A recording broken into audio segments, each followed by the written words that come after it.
Šiandien turėsiu svečių iš LRT. Bus toks influenceris, kiemo magas. Abudu barzdočiai. Manau, kad ten susižiūrėsim. Atvažiavom į objektėlį.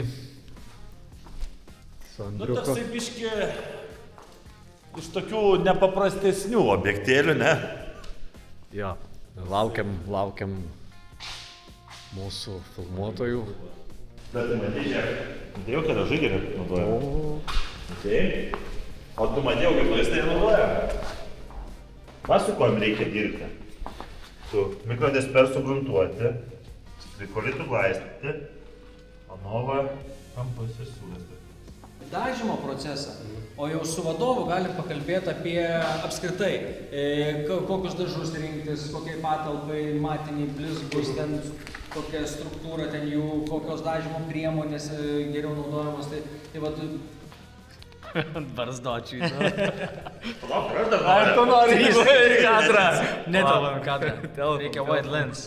Žiūrėk, gerą, ne? Pažiūrėk, aš dar grasinas gerai paruoštas nemačiau, matėjai? O čia gerai užsakovom neduodat šitas. Jo. Bet tai čia su bet kokiu ledu iš principo galima, ar tik tai su tam tik... Ne, čia yra kryptinis padarytas. Jisai šitas, jis toks, matai, duodava Duoda srautą. koncentruotą, ne? Čia bet ką. Ant kur gali? Opa, pridėk. Banguoja kaip, ne? Tai va čia, pavyzdžiui, matai, yra praleista viena švarių. Tai va, aš kaip matai, O žinai. šiaip nesimato. Man reikės ją pasilikti. Su žirafa dabar ir prasėj. Jo, čia eisis dar. Dar eisis. Klubas. Tai jau dabar teisis tikrai jau. 30% uždengiam mane, tačiau pažiūrėjome labai. Bet tai jis daug sunkesnis, ką galvoju.